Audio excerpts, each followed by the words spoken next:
Operation జరిగే 5 నిమిషాల ముందు పేషెంట్‌కి మత్తు రావడానికి సుమారు మనం 5-10 రకాల డ్రగ్స్ ఇస్తామనమాట. Anaesthesia drugs. సో, వీటిలో సక్సినైల్ కోలిన్ అని చెప్పేసి ఒక టెంపరరీ మజిల్ రిలాక్సెంట్. అంటే ఈ డ్రగ్ ఎందుకు ఇస్తామంటే పేషెంట్ ఆపరేషన్ అప్పుడు కదలకుండా ఉండడానికి.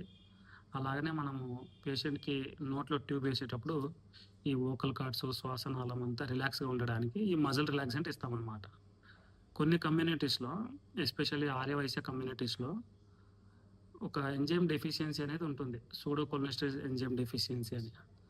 సో, ఇది కొందరిలో చాలా లో లెవెల్స్‌లో ఉంటుంది. ఇంకా కొందరిలో యాబ్సెంట్ అయ్యి ఉంటుంది. వీళ్ళకేమవుతుందంటే ఎప్పుడైతే ఈ సక్సినైల్ కోలిన్ అనే డ్రగ్ ఇస్తామో, సో, ఆ ఎంజైమ్ ఉంటేనే ఈ సక్సినైల్ కోలిన్ అనే డ్రగ్ మెటబాలైజ్ అవుతుందనమాట.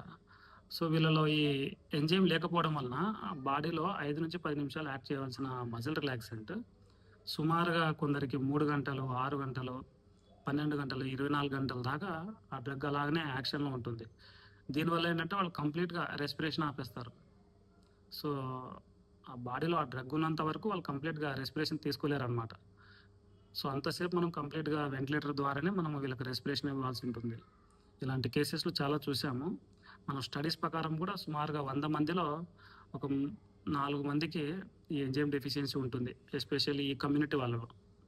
సో, ఆపరేషన్‌కి ఎవరైనా చాలామంది పేషెంట్స్ వస్తూ ఉంటారు కదా!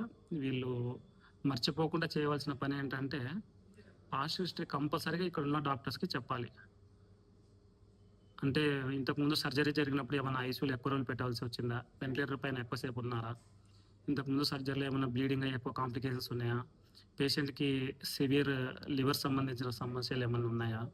ఇవన్నీ డాక్టర్స్‌కి ముందే చెప్పినట్టయితే మనం దాన్ని బట్టి దానికి ఆల్టర్‌నేటివ్‌గా వేరే డ్రగ్స్ ఉంటాయి. సో, అవి ఇచ్చుకోవచ్చనమాట సేఫ్‌గా పేషెంట్‌కి. Thank you.